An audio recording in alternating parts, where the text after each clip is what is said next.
Ever since Dr. Ethel Percy Andrus, a retired educator from California, founded AARP in 1958, we have fought to make life better for people as they age. Now, as we commemorate our 60th anniversary, we are taking on what may be the toughest challenge yet, supporting the search for a treatment and ultimately a cure for dementia, including Alzheimer's disease.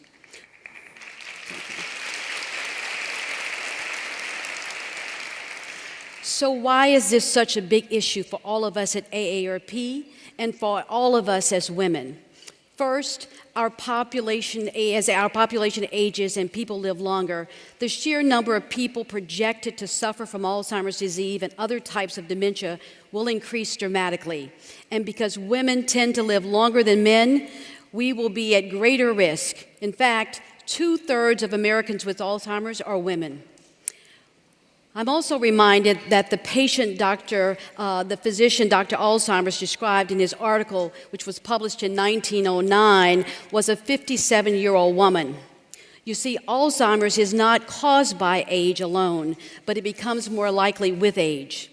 Second, Alzheimer's and other forms of dementia take a devastating emotional, financial, and physical toll on family caregivers, the overwhelming majority of which are women.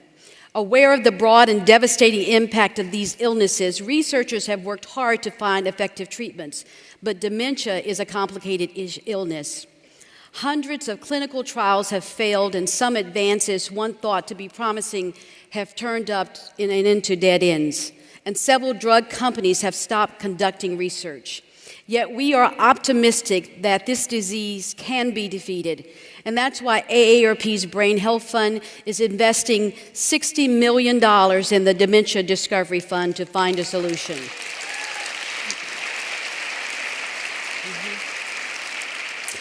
By bringing together the world's best minds to accelerate global research efforts, the DDF is helping to kickstart a new approach to dementia research, and by investing in organizations that are exploring new pathways and treating all types of dementia, including Alzheimer's.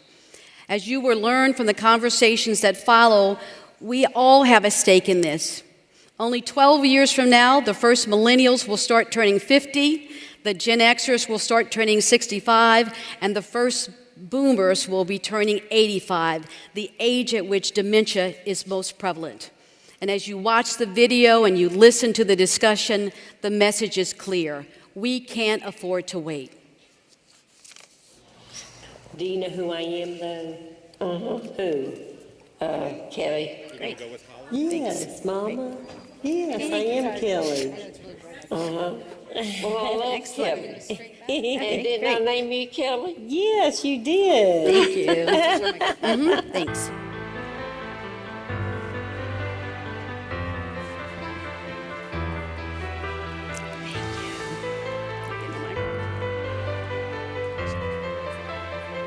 Okay.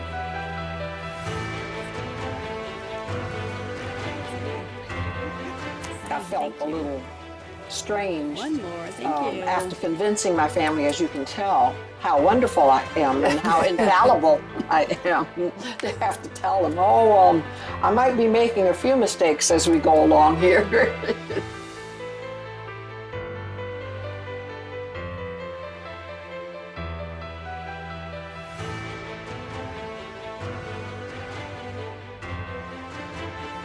It's a lot on the caregiver.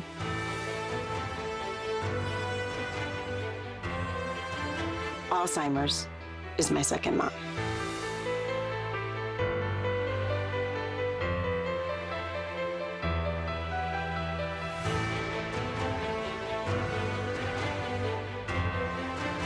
I'm not confused. Do you think I'm confused? No, maybe that's a bad word.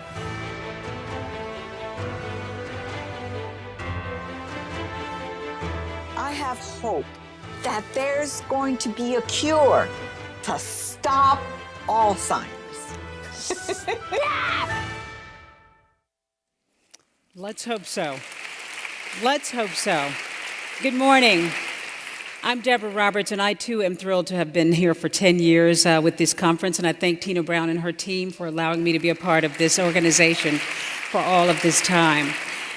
Today, I am pleased to be here for what I feel is an urgent discussion, a kind of a medical wildfire, if you will, that so much involves women. And like many of you, I have a personal connection to Alzheimer's. I lost my mom, Ruth Roberts, to the disease 3.5 years ago.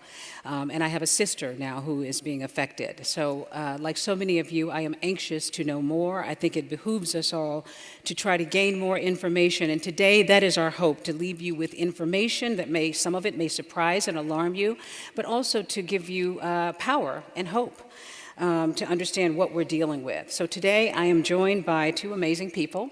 Bryan Cranston, the actor and activist, who also has a personal connection to this illness and will tell you more about it, and Dr. Roberta Brinton, who is a rock star in the world of science in studying this disease. She has been at it for 30 years, so we're glad you're on the case. So why don't you update us, if you will? I mean, one of the things that might surprise people who don't know a lot is that women are affected in an outsized way.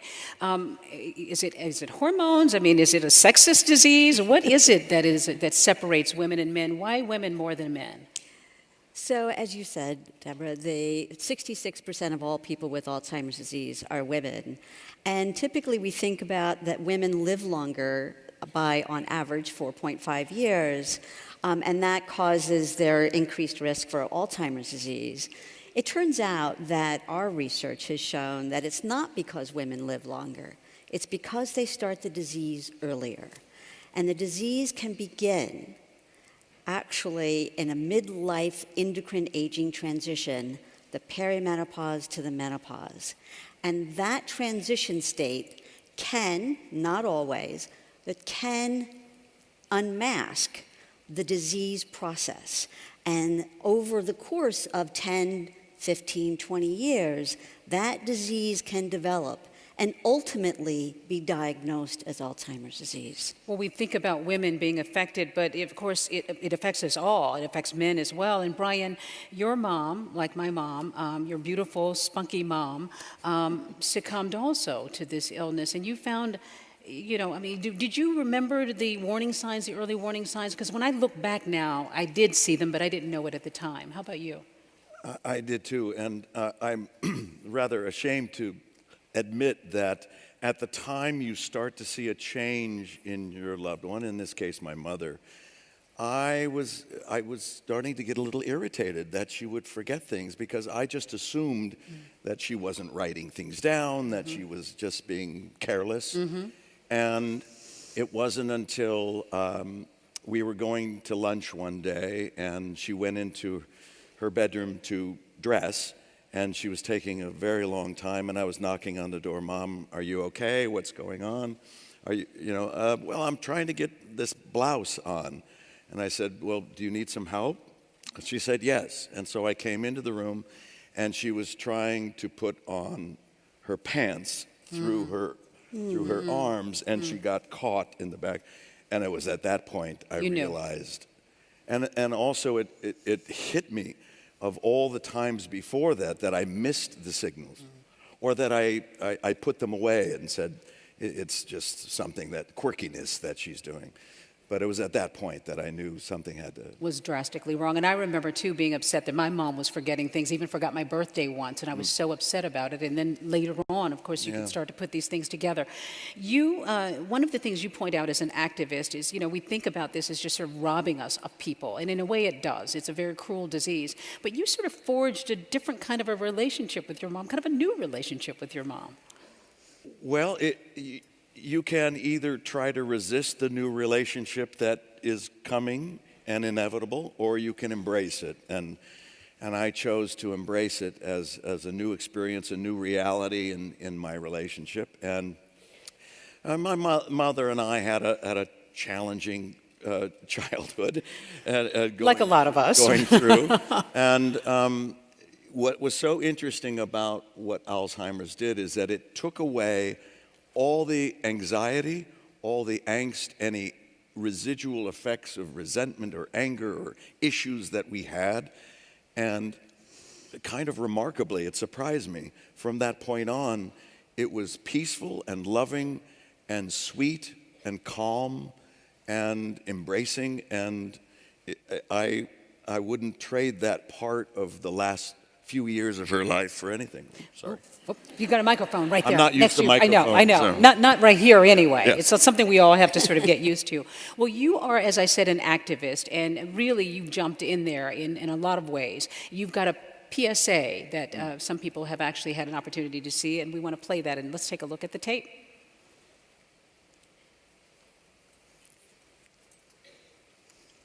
Dementia is caused by diseases, most commonly Alzheimer's. It physically destroys cells, breaking the connections that shape our abilities, our relationships, ourselves. In fact, the destruction of Alzheimer's can leave a brain weighing 140 grams less than a healthy one. That's about the weight of an orange. Shocking, shocking. But so important to learn. Dr. Brinton, we were talking backstage, and you were talking about that and about the energy that the brain sort of absorbs compared to so many other things. Tell me a little bit more about this particular PSA, why you think it's so effective and so important when we're talking about what happens to the brain. So, and thank you, Ian, for creating that with UK Alzheimer's. What it really tells us is that, it gives us a very visual image of what is actually lost. The structure, the actual structure of the brain is lost. And what I was talking about with Deborah backstage was that the brain is the most energetically demanding organ of the body. And that means that even though the brain weighs 2% of the body weight, it consumes 20% of the fuel and oxygen. That's so amazing. Your metabolic health and your vascular health is in fact your brain health.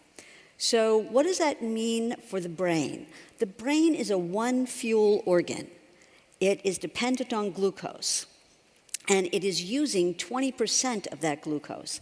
So conditions like metabolic syndrome or cardiovascular disease can impact the ability of the brain to receive fuel and to receive glucose and metabolize that. So think of it this way. From here down, we're a Prius. From here up, we're a Hummer. That's a good way of looking at it. It kind of sort of separates the whole thing. My friend Maria Shriver, who has been out front with her organization, WHAM, in sort of putting this information and also this illness out front for all of us to learn more about, said something that really surprised me not long ago, that women of color are disproportionately affected by this disease, which I did not know. Yeah. Why? So women of African origin have a higher risk of cardiovascular disease. So that's a delivery system, that's a fuel system, delivery of fuel system to the brain, right? So there's that part. The other part is for women of Hispanic origin, they have greater risk for metabolic dysfunction and the development of type 2 diabetes. I will say that knowing about our metabolic system is critical. So to put that in perspective, all of us, every single ancestor from beginning of human history, walked out of Africa. We didn't take a plane, we didn't take a train, we didn't take a boat. It's the cradle. Yeah, we walked. And what did we eat? We ate what could be in your hand, right? Or what the men would chase down. Right? So essentially, we're not meant to have American-sized portions, right? We're meant to have portions that we can rapidly metabolize and utilize. So you're saying there are things that we can do now to help our situation. Yeah. And health and eating is one of them. And so what's great, I love it now where restaurants have more human-sized portions, right? Not, kind of elephant portions, but human-sized portions. And we, as I said, our metabolic health is our brain health. But when we talk about women of color, diabetes, hypertension, those things factor in as well, don't they? Yes, exactly. So exactly for people of African origin, there is a risk for hypertension. They can also develop metabolic syndrome, which is a dysfunction of the metabolic system, which first appears as a decline in the ability to utilize glucose as fuel. Type 2 diabetes is, we think about type 2 diabetes as a disease from the neck down. It isn't. The first organ affected is the organ most dependent upon glucose metabolism, which is the brain. In your activism, Bryan, one of the things that you really want to trumpet is that even though this thing has, changed our relationships drastically, that there's still a person in there. There's still a soul in there. And you made some kind of actual fun discoveries. I mean, you don't want to think about it as sort of fun because it's such a serious illness, but we don't want to forget, too, that they're human stories, right? And sometimes that includes humor. We lose track of that. We feel that if our families are affected by this disease, that there's a descent, a sharp descent for the afflicted and for the families of them, that we've peaked out as far as how we felt in any kind of joy or humor, and now it's just going to dissolve. I had an experience. My mother was in an Alzheimer's ward at the Motion Picture Hospital in Woodland Hills, California. A very great facility. And I got a call from the nurse practitioner, Nancy, and she said, "Do you have a moment? I have some information to tell you. You should sit down for this." And I said, "Whoa." She said, "Your mother's fine, but she has developed a relationship with another Alzheimer's patient in the ward." She was kind of getting it on. Yes. Now, my mother has always been kind of a Blanche Dubois. I'm like, oh, a man, And so that wasn't a complete surprise. And she befriended a man named Albert, who was an actor as well, and they hit it off, and they became romantically involved. And now I'm told, and correct me if I'm wrong, Robbie, but that's usually the first impulse, or one of the first impulses to leave you if you have Alzheimer's, is any sense of a libido or attraction or wanting that in your life. Is that true? So it can, right?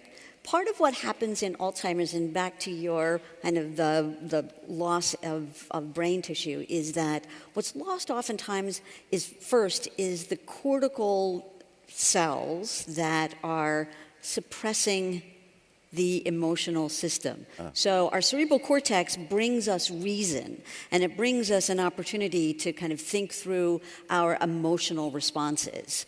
And that is lost, so it's a bit of a kind of a hall guard, right? Which is why you see that flat affect sometimes with them. And so part of that is, if there is early in the disease stage, if there's a release of that suppression, then a lot of emotions can be released. Some of them lovely, some of them... Oh, they were released.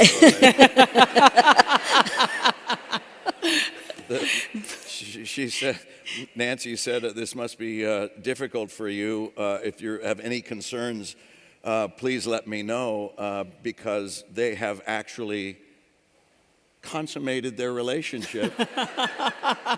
And I said, how do you know that is... Strike that. Okay. You'll take her word for it. I'll accept that. And then I said, is it like Groundhog's Day? And she said, in some way it is. That they wake up in the morning and see each other, and there's a familiarization, but not quite sure. And it's like, well, hello. But it's pleasant. And by the afternoon, they're embraced. And then they go to their separate rooms, and then it starts over again the next morning. Well, hello. But did that comfort you on some level, that she was finding something in her life that might have been pleasing? I thought there's some aspect of real humanity that my mother is still feeling, that she welcomes and that she enjoys. And I was thrilled that that was the case, that she had a paramour at 80 years old, and they were enwrapped with each other. I did say that I do have one concern, and Nancy said, ask me anything, I'll see if I can assuage your concerns. And I said, what if she gets pregnant? But you know what's so important about this is, it is an illness that you just don't associate humor and laughter with, and you've been able to find something in it that you can talk about in a way that humanizes your mother, but also makes it something that you can live with. One of the things that strikes me is that when we talk about 2/3 of the sufferers are women, but 2/3 of caregivers are women, and you sort of turned that whole thing on its head because here you were looking after your mom, and you're trying to encourage men to be more involved, aren't you? Well, it's, tradition has it that the women supply the emotional support almost all the time. And I think if we're wise, we can hopefully develop in our society more sensitive and compassionate men. I think generally, in any sense, that's what we need to see. But,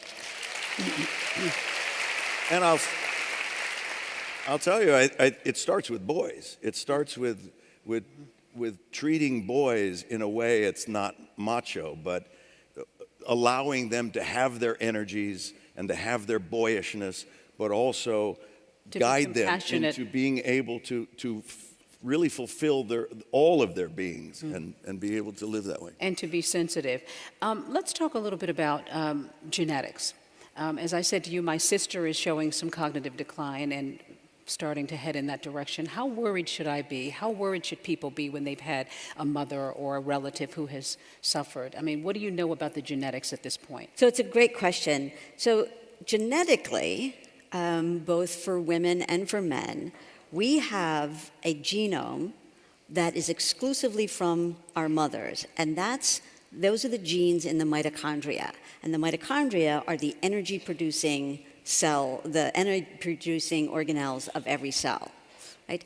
So in many respects, we are our mother's energy, right? And part of that is making certain that if we would know, right, so there is a maternal inheritance to Alzheimer's disease, and Dr. Lisa Mosconi, who actually generated these images as part of a collaboration with us, was one of the first investigators to demonstrate that the maternal inheritance to Alzheimer's disease.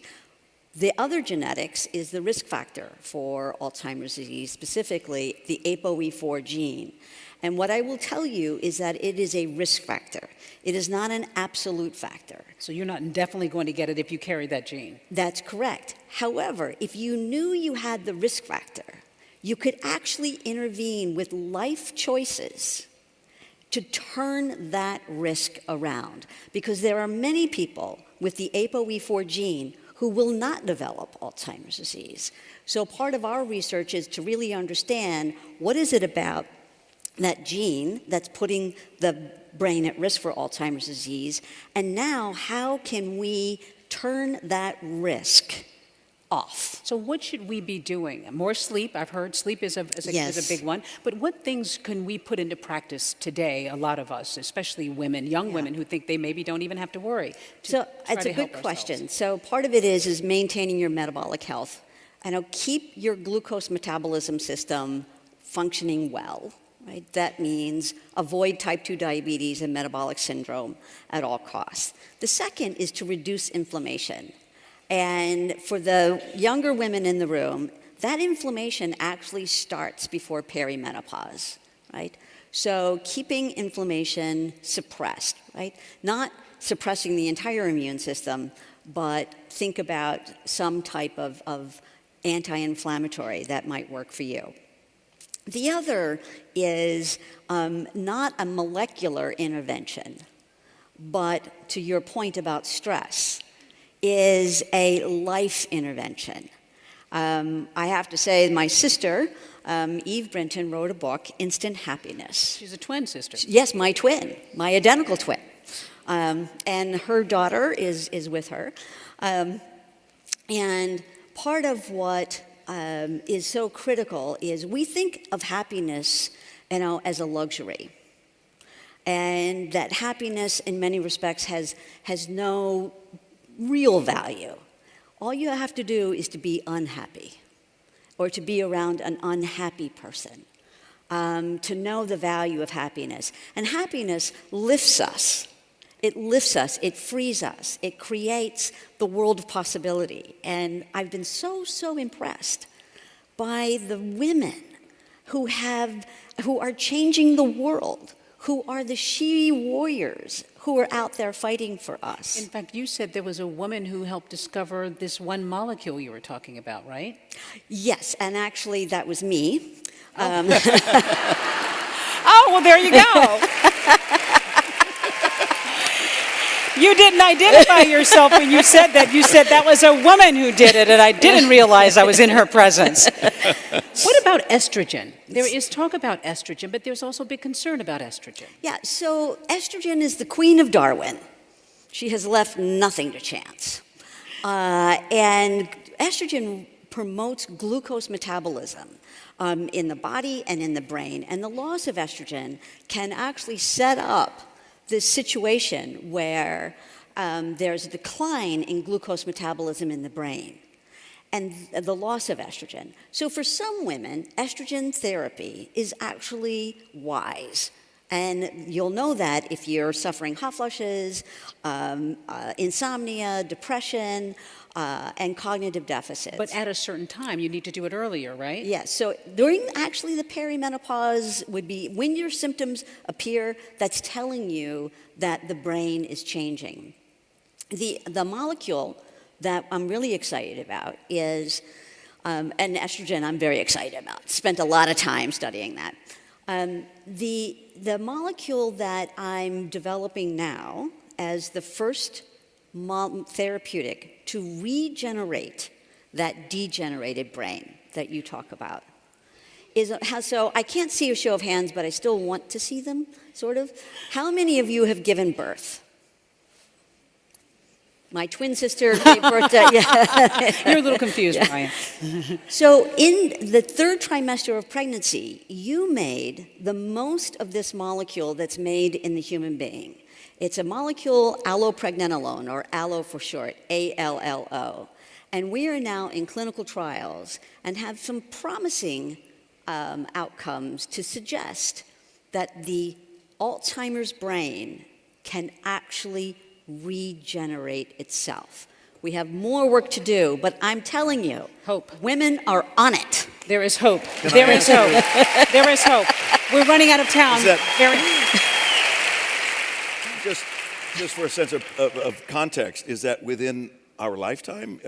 Yeah, it's within my lifetime, I can tell you. And Truly, I mean, really, and that's we're good to moving hear. fast. Well, that's what we want to. We want to leave here with hope. The idea that there are things that we can do and look forward to. Bryan, you have put a great face on caregiving and giving us an idea of what it is to help someone through these dark periods.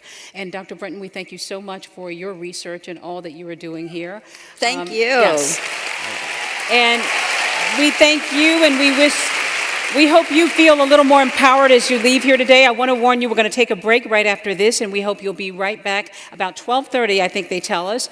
Hillary Clinton and Glenda Jackson coming up. And since you gave a shout out to your sister, I want to give a shout out to my best friend, Eugenia Clark, who is here from Nashville, who's celebrating a big birthday. Happy birthday. Happy birthday. Thank you. Thank you all.